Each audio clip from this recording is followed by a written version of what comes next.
Hello and welcome to my channel, Rhino here.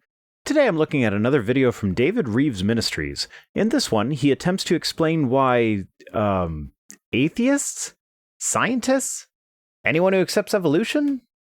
Yeah, it's unclear who exactly this is directed against, but he's explaining why these people worship Darwin as the patriarch of the Darwinian religion. Fun. So let's go.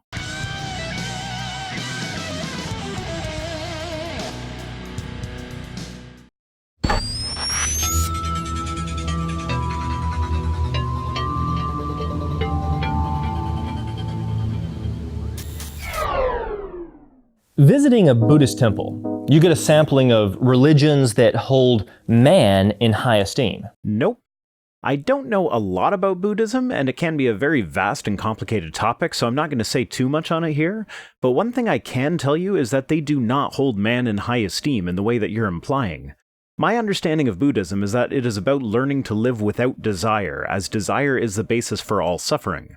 The closest they come to holding man in high esteem would be those who have attained Buddhahood. But even then, part of attaining Buddhahood is a commitment to benefiting all sentient beings by teaching them the path of cessation of dukkha, which is generally translated as suffering. So they are esteemed in the sense that you might esteem a mentor in a trade. This guy already knows how to build houses, now he's teaching me how to build a house. You don't worship the guy because he learned how to build a house before you, but you respect his advice on your own journey to becoming a house builder because you recognize his expertise in the matter. They idolize the teachings of Gautama Buddha. They study him and attempt to attain to his level of perfection. Kinda like how Christians idolize the teachings of Christ, study him, and attempt to attain to his level of perfection? But the Buddhists don't have the arrogance to claim that Gautama Buddha was the son of an all-powerful creator of the universe.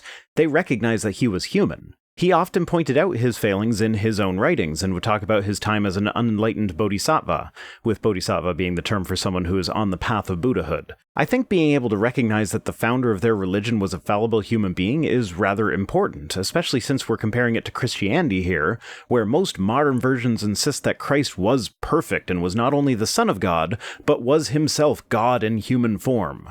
Yet when we read the accounts of his life, if we set aside our preconceived notions about Jesus being an all-powerful perfect God, we see what appears to be the story of a fallible human being who is adopted as God's son and sometimes struggles with the great burdens that this status places on him. In Gethsemane, he begs God to spare him, but yields to God's will. Father, if it is possible, let this cup pass from me. Let it be as you. If he is God in human form, how can his will be different from God's will? He is a human being carrying out God's plan, and you worship him in high esteem. A lot of people look at the jolly Buddha that adorns American curio shops as almost like this god. But the thing is, I could point to similarities of this, person worshipping in many religions. Like Christianity, where the main guy was just a teacher, yet you worship him as a god. If you're trying to argue that worshiping a man as if he were a god is a bad thing, that's an argument against your position, buddy. Charles Darwin is no exception. How exactly is he no exception?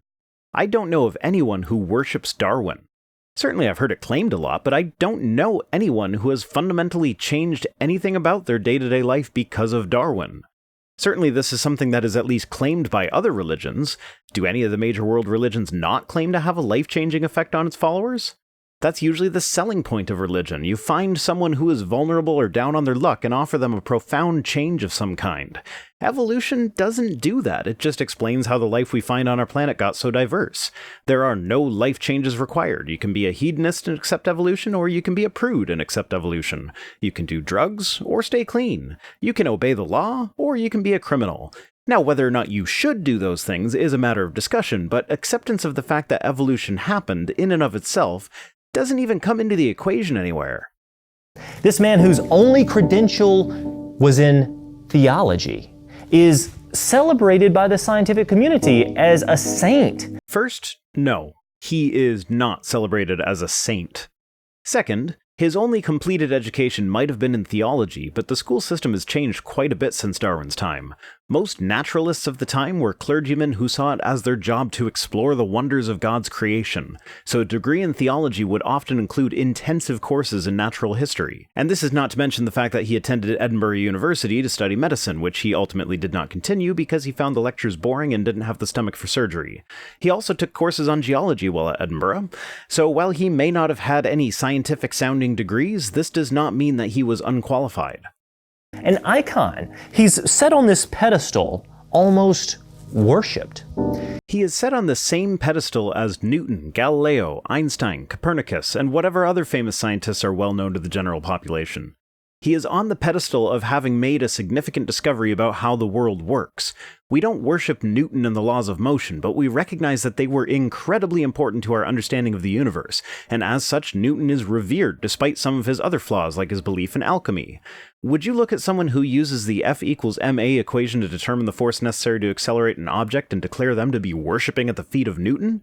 No, they're just using a formula that works. Same with Darwin, only there's no simple mathematical formula for evolution that can be simplified down to 3 variables. A geneticist who sequences an organism's genome and uses the results to place them in an accurate spot on the phylogenetic tree of life is no more worshipping Darwin than a physicist calculating the required force is worshipping Newton. His reach was significant, and the ideas that he published have had global circulation because universities only peddle one official religion: Darwinism. Yes, because when you take the evolutionary biology course at the College of the Holy Cross in Massachusetts, the only religion they will ever try to sell you on is evolution. Wait, that's a Catholic school. Are you telling me that the religion of evolution allows you to adhere to other religions? The majority of religions don't really allow for that nowadays. Though certainly if the core tenets of a religion don't conflict with the core tenets of a different religion, then it is possible to believe both. Obviously, the core tenets of Catholicism don't conflict with the belief in evolution, or the Catholic Church's official position wouldn't be to accept evolution. But what are the core tenets of evolution? I don't think there are any. I mean, to accept evolution requires a belief that evolution happened, but that's basically it. So if evolution were a religion, it is one that could get along nicely with any other religion as long as the core tenets of the other religion don't specifically exclude evolution. A quick search will reveal that the number of works published each year on the topic of Christianity are almost matched by those on the topic of evolution. Because whether or not something is a religion is totally determined by how many books are published about it annually. I'm not even sure why you find this to be relevant. There are probably more books published in the romance genre annually than either of these two. Does that make romance a religion? I mean, it can certainly seem like one, depending on how you look at it, but we're getting to a point here where in order to call evolution a religion, you need to dilute the definition of the word religion down to essentially be meaningless. So, evolution is a homeopathic religion. Now, wait a second, you might be saying. Christianity is a religion, while evolution is simply studying science. Kind of? I mean, Christianity is a religion, and actually I would expect there to be a lot less books about a religion like Christianity than anything else if it were actually true. Because if Christianity is true, then the all-powerful creator of the universe wants to have a personal relationship with you. But he can't do it until you not only read his book, but read whole piles of other books explaining to you how to correctly interpret the things you find in his book. It seems to me that an actual all-powerful creator of the universe could just, skip the middleman and just have a relationship with you directly if that's what he wanted to do. Whereas evolution is a science. We don't fully understand it, so we do have scientists studying it and writing papers about their findings. And sometimes there are disagreements among scientists on some aspects of it, so they will write papers or books explaining and defending their positions. And as more evidence gathers, more publications will explain the additional evidence, and so on and so forth. So of course you're going to find a lot of people studying science, but the truth is, both claim to have the keys to understanding life and death. That depends on what you mean by understanding life and death. We still don't completely understand how life originated, and nobody is claiming that we do. As far as evolution is concerned, death is just when an organism's body stops functioning. If there is some immaterial soul that belongs to that organism and survives after death, it has nothing to do with evolution. Evolution makes no claims about what might or might not come after death. So, unless your understanding of the death process is something other than the physical body ceasing to function, then evolution and young Earth creationism can actually agree on what death is. And while they both give distinctly different answers about our origins, they both also claim things about our future as well. I know the Bible has a crazy apocalyptic book at the end. Is that what you're referring to here? You know, the one where Jesus carries around his sword in his mouth and has scorpion horse locusts with lady faces and, the 4 horsemen and eyeball monsters. Read Revelation sometime. It's trippy. You see, the Bible claims that life is the result of an eternal being. In other words, all life on earth comes from life everlasting. Wait, I thought we were talking about the future, not the past. Okay, we can make a U-turn here if you want, but that was more than a bit awkward.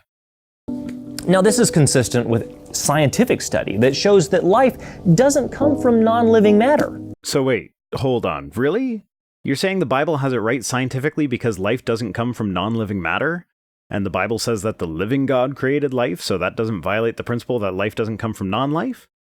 Because when I read the book of Genesis, I see God making man from dirt, or soil, or dust, or clods of soil, depending on your translation. So God made man out of non-living material. When we talk about biogenesis, we're speaking of biogenesis as opposed to spontaneous generation.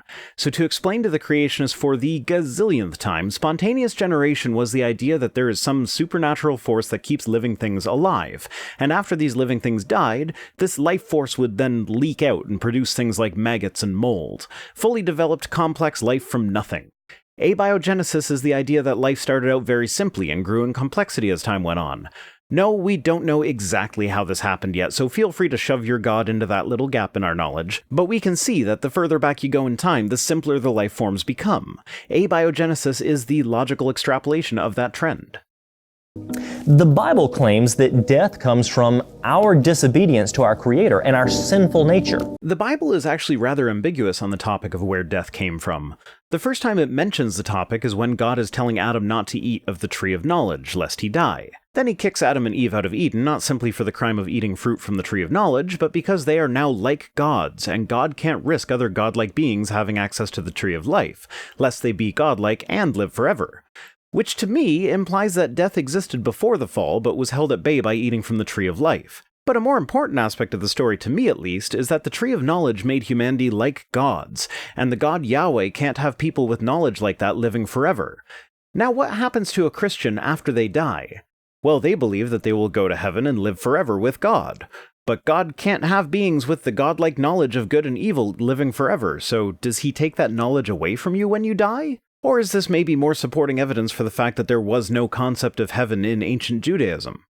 It claims that the universe is designed, and therefore laws, physics, and nature, and life should operate consistently to those inherent design principles. Oh no, no it does not.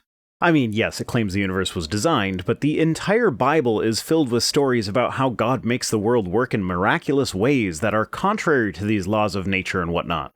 The sun and moon remaining stationary for a full day in Joshua 10 is a great example. Not only is this not possible, but it is written as if the author were under the impression that the geocentric model of the universe is correct. We know that it isn't, but that's beside the point. The entire solar system halted so that Joshua could kill a bunch of people. God somehow stopped the Earth from rotating and temporarily suspended Newton's first law of motion in order to prevent everything from flying off the surface of the Earth, so that his favorite race of people could continue their genocide against the people that were already living in the place that God wanted to give to his favorite people. That is not operating consistently with those inherent design principles that you're claiming. Also, it's a dick move. Now, Darwinian evolution claims that life evolved from simple to complex, and it implies that the first life forms must have come from something that was non-living. Which is something that both evolution and creationism can agree on. We just think that it came from the molecules that make up life today and which can form spontaneously in environments that would have been found on the early Earth, whereas you think we were made out of dirt. The devil's in the details. Which defies all scientific observation. Here's the thing with that. We know that evolution happens. It is a fact. There is overwhelming evidence for evolution. There are entire fields of science that have, completely independently of each other, confirmed that evolution is a fact. When we started sequencing genomes, the genes did not have to match up almost perfectly with the phylogenetic tree of life that we had already drawn using other methods of determining evolutionary relationships, but it did. The fossils that we find don't have to match up perfectly with the evolutionary history of life, but they do. We're still waiting for the creationists to dig up that Precambrian bunny. The molecular genetics didn't have to agree with the fossil record. The paleontologists did not get together with the geneticists to figure out what their results would show in advance. It happened independently. The most parsimonious explanation for all the completely independent lines of evidence for evolution is that evolution is true. So even if you are 100% correct in stating that life could not possibly have arisen on its own, evolution is still true. It just means that abiogenesis would have had to have some external input in order to work. So a best case scenario for your argument here is theistic evolution. But Charles Darwin isn't to be questioned. Yes, he bloody well is. It started off right away, and he anticipated being questioned. Right in The Origin of the Species, he wrote, "I by no means expect to convince experienced naturalists whose minds are stocked with a multitude of facts all viewed during a long course of years from a point of view directly opposite to mine. It is so easy to hide our ignorance under such expressions as the plan of creation, unity of design, etc., and to think that we give an explanation when we only restate a fact." He then went on to say, "I look with confidence to the future, to young and rising naturalists who will be able to view both sides of the question with impartiality." So he anticipated the fact that his theory would cause a stir, and anticipated that he was ultimately correct and that an impartial examination of the data would demonstrate that fact. But he also got a lot wrong. He had no idea what mechanism was used to pass on the traits that were selected by nature. He came up with the theory of pangenesis, that all cells in the body shed particles of themselves called gemmules that would congregate in the gametes and thereby allow inheritance of traits. This hypothesis also allowed for Lamarckian evolution, the idea that an organism could pass on traits that it acquired during its lifetime. Both of these ideas we now know are completely and utterly wrong, which is why they don't get taught in schools. So St. Darwin was completely wrong, and the scientific community acknowledges this fact. Almost like we don't worship Darwin as an infallible saint, but we know he was just a man who had a good idea. An idea which, like the vast majority of other scientific breakthroughs, was actually a fairly minor addition to the ideas that came before him. Evolution was known before Darwin published his book, he just described the mechanism as no one had been able to before. And since he found the mechanism, it's his name that goes down in history. You dare not mock this saint or risk the ridicule that it will bring. You can mock him if you like, but there's really not much about him that is mockable. He didn't have affairs and neglect his kids like Einstein. He didn't own slaves like most of the founding fathers of the US, who seemed completely unaware of the irony of owning other human beings as property while writing the words, "All men are created equal, that they are endowed by their creator with certain unalienable rights, that among these are life, liberty, and the pursuit of happiness." He didn't snub competition like some scientists have been known to do. In fact, when Alfred Russel Wallace wrote Darwin about the fact that he had independently come up with an almost identical idea, Darwin did not rush to publish first despite having developed his idea 20 years earlier. He invited Wallace to publish jointly with him. When people wrote to Darwin to disagree, he was always extremely courteous and would generously concede that he may in fact be wrong before explaining why he didn't think that he was. Darwin was an abolitionist who frequently wrote about how distasteful slavery was. In order to mock Darwin, you literally have to make stuff up. And usually the stuff you guys make up involves misunderstanding the subtitle of Origin of the Species because it talks about the favored races. Except that the races it's talking about are races of things like cabbage. The word race in the 1800s was roughly akin to species today. Using it the way Darwin used it, all Homo sapiens are the same race, no matter what skin tone they have. I mean, why would critical thought be condemned in an institution engaged in the unbiased study for truth? It's not. It's just that evolution has so much evidence backing it up at this point that when doing further research, it's kind of a given. It is no longer necessary to publish studies that ask the question of whether or not we evolved because those have been done and the jury came back with the verdict. We are guilty of having evolved from filthy monkey men. As a professor of science, I assure you that we did in fact evolve from filthy monkey men.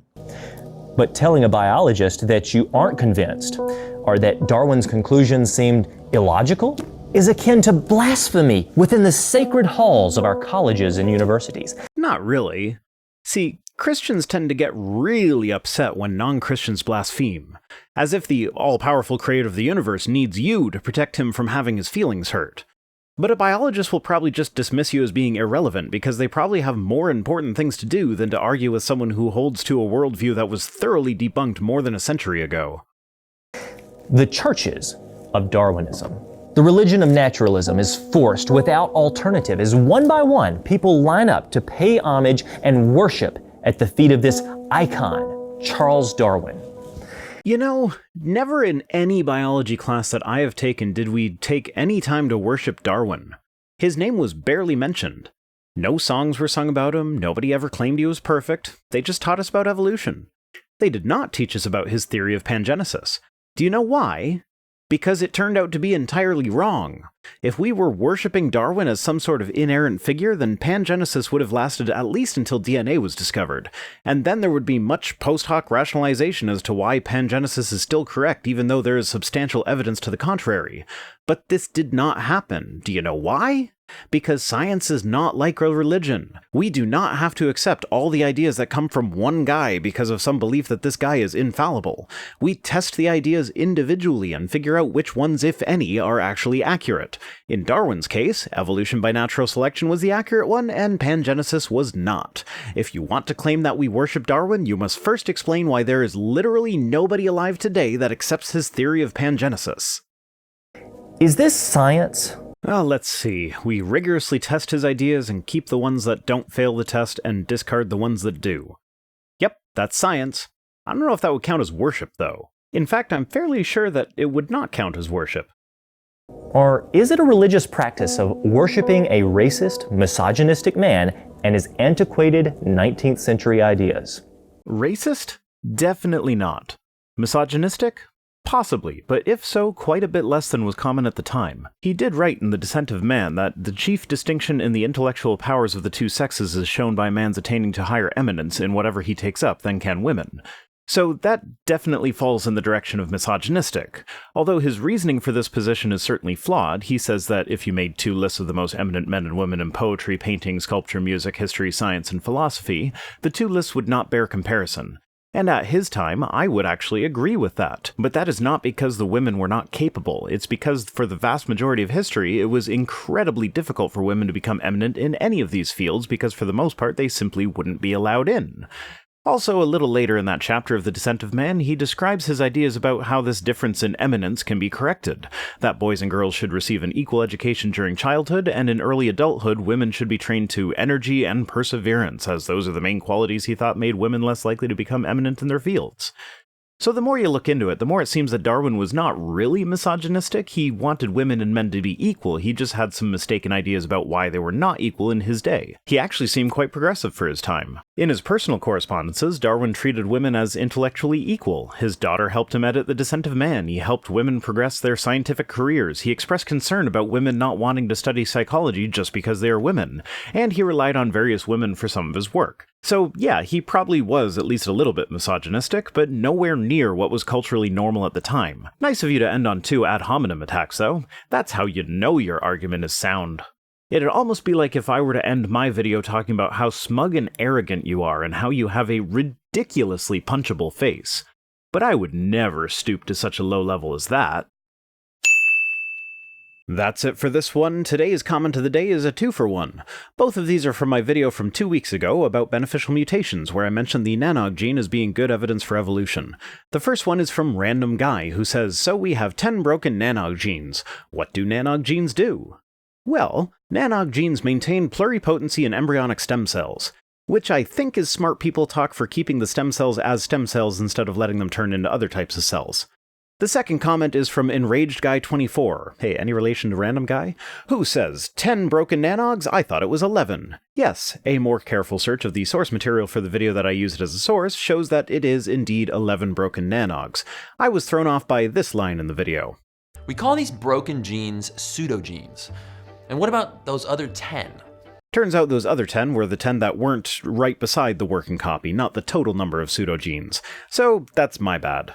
Links for social media and ways to support the channel are in the description as always. Special thanks to the person who unfortunately was unidentified on the package of the book that I just received. They sent me the first book in the Anchor Bible series, which is a series where E.A. Spicer has not only compiled a new translation of the Bible, but also explains why he chose the wording that he did, and explains the context of the translation. I expect this to be quite useful, and if you are the person who sent it to me and want credit, just message me on my website with the return address that was on the package and tell me how you want me to credit you, and it'll be in my next video. Or the one after that, since I usually have these puppies uploaded a week in advance.